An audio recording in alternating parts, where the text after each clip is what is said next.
इसमें जो है लखनऊ को राष्ट्रीय प्रेरणा स्थल घोषित किया गया है। इसके बारे में हम डिस्कशन करेंगे कि ऐसा क्यों और किस लिए किया गया है, और इसके साथ ही इसमें जो है मूर्तियां भी हैं, कुछ खास मूर्तियां, उनके बारे में डिस्कस करेंगे कि उनका योगदान क्या था।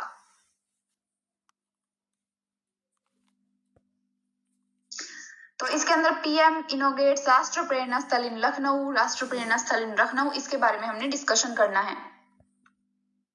राष्ट्रीय प्रेरणा स्थल उद्घाटन और प्रमुख जानकारी देखें तो प्रधानमंत्री नरेंद्र मोदी ने 25 दिसंबर 2025 को लखनऊ में राष्ट्रीय प्रेरणा स्थल का उद्घाटन किया है।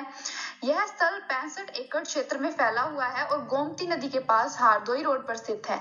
तो बेसिकली गोमती रिवर जो है उसके पास में स्थित है ये, और इसका आकार कमल के फूल जैसा है, मतलब जैसा कमल का फूल होता है बीजेपी का चुनाव चिन्ह, वैसा इसका आकार है। स्थल का आकार कमल बीजेपी का चुनाव आकार के चिन्ह में है। जैसे कि आप देख सकते हैं ये बिल्कुल लोटस जैसा लग रहा है और ये देखने में बहुत सुंदर भी है। स्मारक में 3 नेताओं की प्रतिमाएं हैं। अटल बिहारी वाजपेयी जो कि पूर्व प्रधानमंत्री हैं, दीनेंद्र दयाल उपाध्याय भारतीय जनता पार्टी के विचारक और नेता, श्यामा प्रसाद मुखर्जी भारतीय राजनीति में महत्वपूर्ण भूमिका है इनकी, विशेषकर जम्मू कश्मीर और राष्ट्रीय एकता पर। प्रधानमंत्री ने उद्घाटन के दौरान उनके जीवन और योगदान का सम्मान किया, मतलब उन्होंने जो भी हमारे इंडिया के लिए किया है, योगदान दिया है, उसका उन्होंने सम्मान किया है।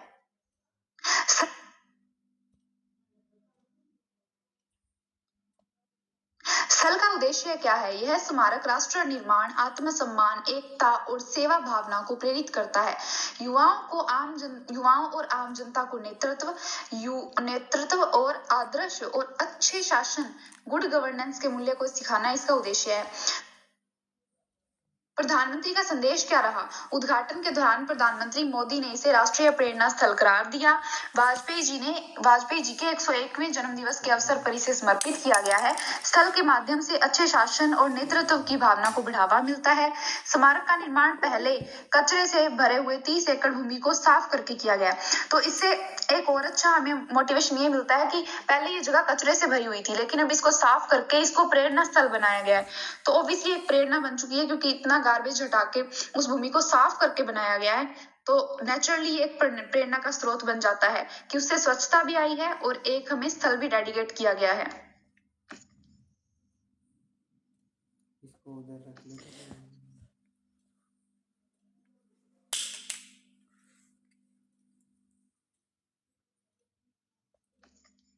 राष्ट्र विकास के दृष्टिकोण, प्रधानमंत्री राजनाथ सिंह ने कहा है कि इन नेताओं ने भारत की राष्ट्रीय पहचान और आत्मसम्मान को मजबूत किया है। श्यामा प्रसाद मुखर्जी के दृष्टिकोण पर ध्यान देते हुए आर्टिकल 370 का हटाया जाना और उनके विचारों की पूर्ति माना गया। मतलब कि आर्टिकल 370 जो हटाया गया था उसको उनके विचारों की पूर्ति माना था, क्योंकि वो हमेशा समानता चाहते थे, और आर्टिकल 370 जो है जम्मू कश्मीर को एक विशेष स्थिति प्रदान करता था। राज्य नेतृत्व का दृष्टिकोण, मुख्यमंत्री योगी आदित्यनाथ नेताओं की विरासत ने भारत को नई राष्ट्रीय दृष्टि दी है। प्रधानमंत्री मोदी के नेतृत्व को एक भारत श्रेष्ठ भारत एवं अंत्योदय के सिद्धांत के प्रति समर्पित बताया गया है। तो बेसिकली ये आदित्यनाथ जी ने कहा है, योगी आदित्यनाथ ने कहा है कि ये भारत को एक राष्ट्रीय दृष्टि देता है और इसके साथ ही एक भारत श्रेष्ठ भारत के सिद्धांत को फॉलो करता है।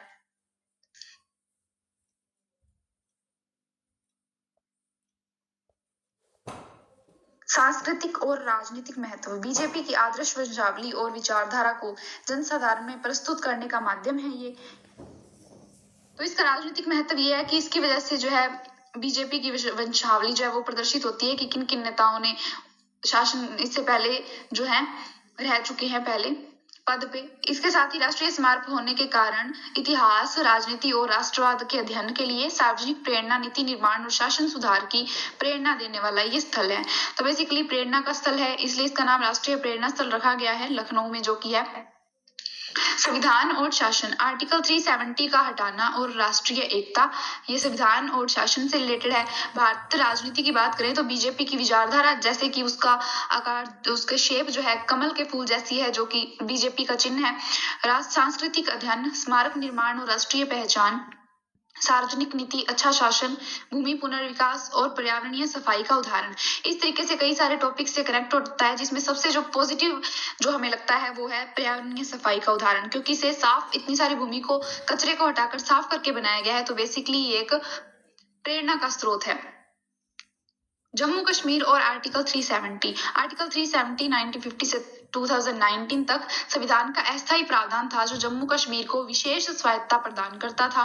राज्य को अपना संविधान, अपना ध्वज और अपनी सरकार बनाने का अधिकार था। बेसिकली आर्टिकल 370 जो था वो जम्मू कश्मीर को एक विशेष राज्य का दर्जा देता था, जिसके अंदर उन्हें अपनी सरकार बनाने का अधिकार था। इवन उनका खुद का संविधान भी था। मतलब हमारे भारत का जो संविधान था उसको फॉलो ना करके वो खुद का संविधान फॉलो करते थे। केंद्र सरकार के पास केवल रक्षा, विदेश नीति और संचार में हस्तक्षेप का अधिकार था। अन्य सभी भारतीय कानून राज्य में लागू होने से पहले राज्य की स्वीकृति पर निर्भर थे। मतलब इन तीनों को छोड़ के और कोई भी अगर डिसीजन लेना होता था तो वो राज्य पे डिपेंड करता था कि जम्मू कश्मीर उन्हें इजाजत देता है या नहीं, सहमति देता है या नहीं। तो बेसिकली ये आर्टिकल 370 था जो जम्मू कश्मीर को एक अलग स्थिति प्रदान करता था। उनका खुद का कॉन्स्टिट्यूशन था और इसी वजह से केंद्र सरकार जो है हमारी जम्मू कश्मीर के लिए स्पेशल कानून नहीं बना सकती थी, क्योंकि उनका खुद का कॉन्स्टिट्यूशन चलता था और आर्टिकल 370 उन्हें ये राइट देता था। आर्टिकल 35A राज्य के स्थायी निवासियों को विशेष अधिकार देने वाला प्रावधान था। संपत्ति, नौकरी और शिक्षा में विशेषाधिकार मिलते थे। आर्टिकल 35A के थ्रू जम्मू कश्मीर के जो लोग हैं, निवासी हैं, स्थानीय वहां के, उन्हें संपत्ति में, नौकरी में और शिक्षा में स्पेशल राइट्स मिलते थे। राजनीतिक और सामाजिक असर इसका यह हुआ कि यह प्रावधान जम्मू कश्मीर की विशेष पहचान और स्वायत्तता को दर्शाता था। कई दलों और नेताओं के लिए राष्ट्रीय एकता बनाम राज्य स्वायत्तता विवाद का केंद्र रहा है। तो बेसिकली जम्मू कश्मीर जो है, राष्ट्रीय एकता मतलब कि राष्ट्रीय एकता मतलब पूरा भारत एक है, लेकिन इसके अंदर जम्मू कश्मीर को अलग स्वायत्तता मिल रही है। तो राष्ट्रीय एकता बनाम राज्य स्वायत्तता यानी कि वर्सेस राज्य स्वायत्तता, इसको ये विवाद का विषय बना रहता था कि जम्मू कश्मीर को स्पेशल राइट्स क्यों। श्यामा प्रसाद मुखर्जी ने पहले ही 1940-50 के दशक में राज्य में समान अधिकारों और केंद्र के अधिकार की मांग की थी। तो श्यामा प्रसाद मुखर्जी ने पहले ही कहा था कि जम्मू कश्मीर में भी जो है लोगों को वैसे ही अधिकार मिलने चाहिए जैसे बाकी लोगों को मिलते हैं, फिर पूरी इंडिया के समान जम्मू कश्मीर को भी रखा जाना चाहिए, ना कि उसे कुछ स्पेशल राइट्स मिलने चाहिए। तो इसी वजह से उन्होंने केंद्र के लिए ये डिमांड करी थी। तो इसी वजह से आर्टिकल 370 स्पेशल राइट देता है जम्मू कश्मीर को। अटल बिहारी वाजपेयी भारत के प्रसिद्ध राजनीतिज्ञ, कवि और भारत के पूर्व प्रधानमंत्री थे। उनके योगदान, उनके बारे में हम देखते हैं, क्योंकि इसके अंदर उनकी प्रतिमा भी लगाई गई है उनको डेडिकेट करके। तो उनका योगदान क्या रहा कि उनकी प्रतिमा लगाई गई है। प्रधानमंत्री के रूप में उन्होंने 3 बार भारत के प्रधानमंत्री के रूप में सेवा की है और देश की आर्थिक और सामाजिक प्रगति के लिए कई सारी योजनाएं भी बनाई हैं। इसके साथ ही आर्थिक सुधारों की बात करें तो उनके कार्यकाल में भारत में दूरसंचार, सड़क और इंफ्रास्ट्रक्चर को मजबूत किया गया है। उनके टाइम पे जो है इंफ्रास्ट्रक्चर काफी अच्छा हुआ था और दूरसंचार में भी जो है सुविधाएं बढ़ाई गई थी। परमाणु नीति 1998 में भारत के सफल परमाणु परीक्षण उनके नेतृत्व में हुए हैं। तो बेसिकली परमाणु परीक्षण जो है बहुत बड़ा योगदान है परमाणु परीक्षण में उनका, जिसे कभी भूला नहीं जा सकता। भारत और संवाद और कूटनीति उन्होंने पाकिस्तान सहित अन्य देशों के साथ शांति और सहयोग को बढ़ावा दिया। वाजपेयी जी एक प्रखर कवि भी थे और उनकी कविताएं देशभक्ति और मानवीय मूल्यों को प्रेरित करती है। तो बेसिकली प्रधानमंत्री के रूप में उनका योगदान जो है बहुत ज्यादा है और इसके साथ ही उनका साहित्यिक योगदान भी काफी ज्यादा है, क्योंकि उन्होंने राष्ट्रीय एकता और देशभक्ति को बढ़ाने के लिए कविताएं भी लिखी हैं। अगर हम श्यामा प्रसाद मुखर्जी के योगदान की बात करें तो भारतीय जनसंघ बीजेपी की पूर्ववर्ती पार्टी के संस्थापक थे। जम्मू कश्मीर में आर्टिकल 370 और राज्य की विशेष स्थिति पर उन्होंने सवाल उठाया था। इनका मानना था कि जम्मू कश्मीर को भी बाकी स्टेट्स की तरह ट्रीट किया जाना चाहिए, उसको स्पेशल राइट्स नहीं मिलने चाहिए, जैसा कि जम्मू कश्मीर को आर्टिकल 370 के थ्रू अलग कॉन्स्टिट्यूशन, उनको अपना कॉन्स्टिट्यूशन बनाने का अधिकार था। इसके साथ ही उनके लोगों को जो है प्रॉपर्टी के लिए, जॉब्स के लिए और एजुकेशन में स्पेशल राइट्स मिलते थे। इसलिए उन्होंने विरोध किया था कि जम्मू कश्मीर को बाकी स्टेट्स की तरह ही ट्रीट किया जाना चाहिए। उन्होंने राष्ट्रीय एकता और समग्र भारत के पक्ष में आंदोलन किया। उन्हें राज्य में भारतीयों के प्रवेश और समान अधिकार के मांग के लिए याद किया जाता है। तो बेसिकली उन्होंने ही समान अधिकार के लिए जो है उनका पक्ष लिया था। राजनीतिक दृष्टि से इनका महत्व देखें तो उनके प्रयास ने लंबे समय तक केंद्र राज्य संबंध और राष्ट्रीय नीति को प्रभावित किया है। उनका आंदोलन आंशिक रूप से आर्टिकल 370 हटाने की नींव माना जा सकता है। मतलब आर्टिकल 370 जो कि 2000 में हटाया गया, 2019 में जो है हटाया गया था, ऐसा माना जाता है कि उसको हटाने की नींव जो है श्यामा प्रसाद मुखर्जी ने ही रखी थी। उन्होंने आंदोलन किया था जम्मू कश्मीर को इक्वली ट्रीट करने का। संविधान और नीति में उनका योगदान देखें तो आर्टिकल 370 राज्य विशेष अधिकार देता था राज्य को। जम्मू कश्मीर को श्यामा प्रसाद मुखर्जी ने इसके सीमित और असमान उपयोग को चुनौती दी थी और इसे हटाने की डिमांड की थी और स्टेट का पक्ष लिया, उसके अंदर जो है सेंटर का पक्ष लिया था, इंडिया का। राष्ट्रीय एकता देखें तो उनके आंदोलन में जम्मू कश्मीर को भारतीय गणराज्य के हिस्से के रूप में स्थापित करने का राजनीतिक आधार तैयार किया। राजनीतिक संस्कृति देखें तो राज्य और केंद्र के बीच संतुलन, राज्य के विशेषाधिकार बनाम समान नागरिक अधिकार का संसदीय और संवैधानिक बहस की। मतलब उनका ये मानना था कि केंद्र और राज्य में संतुलन के लिए राज्य को विशेषाधिकार नहीं दिया जाना चाहिए, समान ट्रीट किया जाना चाहिए और सभी नागरिकों को जो है समान राइट्स मिलने चाहिए। नागरिक अधिकारों की बात करें तो आर्टिकल 35A के तहत राज्य वासियों को विशेषाधिकार, लेकिन मुखर्जी आंदोलन का समान नागरिक अधिकारों का समर्थन करता है। मतलब कि आर्टिकल 35A है जो हमने डिस्कशन किया कि ये जम्मू कश्मीर के लोगों को जो है वहां के निवासियों को स्पेशल राइट्स देता है प्रॉपर्टी एजुकेशन के मामले में। तो इसी वजह से उन्होंने समान नागरिक अधिकारों के उनके आंदोलन ने समान नागरिक अधिकारों का समर्थन किया था। और समकालीन राजनीति देखें तो 2019 में आर्टिकल 370 हटाया गया, जिसे बीजेपी ने मुखर्जी के विचारों और आदर्शों का निरंतर राजनीतिक उत्तराधिकार माना। तो बीजेपी का मानना है कि उन्होंने आंदोलन किए, उसी वजह से आर्टिकल 370 को हटाने की जो है बातचीत शुरू हुई, आर्टिकल 370 हटाने की नींव रखी गई। दीनदयाल उपाध्याय भारत के महान विचारक, समाजसेवी और राजनीतिज्ञ थे। उनका योगदान जो है एकात्म मानववाद के प्रवर्तक थे। उन्होंने एकात्म मानववाद का सिद्धांत पेश किया जिसमें समाज और व्यक्ति दोनों की समग्र भलाई पर जोर दिया जाता है।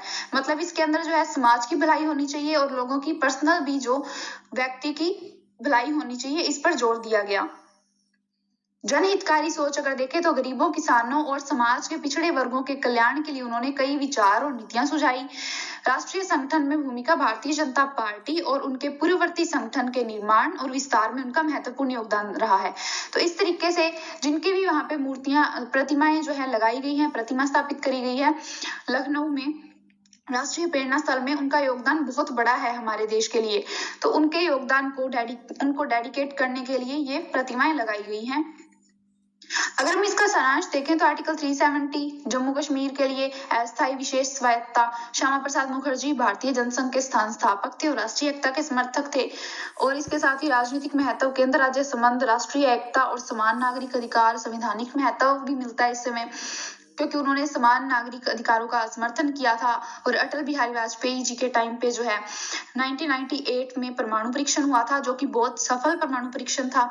आधुनिक प्रभाव आर्टिकल 370 का निरसन किया गया और जम्मू कश्मीर को केंद्र शासित प्रदेश बनाया गया। तो अब जो है जम्मू कश्मीर के अंदर इंडिया, मतलब कि हमारी केंद्र सरकार पूरे तरीके से नियम बना सकती है। जम्मू कश्मीर का कोई उनका पर्सनल कॉन्स्टिट्यूशन नहीं है। जम्मू कश्मीर एक केंद्र शासित प्रदेश है और इसके ऊपर पूरे तरीके से अब इंडिया का जो है अधिकार है, सेंटर का अधिकार है। तो ये आप प्रतिमाएं देख सकते हैं, इस तरीके की प्रतिमाएं लगाई गई हैं उनको डेडिकेट करने के लिए। और ये राष्ट्रीय प्रेरणा स्थल के रूप में काम करती है, क्योंकि इन तीनों का योगदान जो है महान पुरुषों का बहुत ज्यादा रहा, तो उन्हें डेडिकेट करने के लिए प्रतिमाएं लगाई गई हैं। आई होप आपको ये न्यूज समझ आई होगी। Thanks for watching.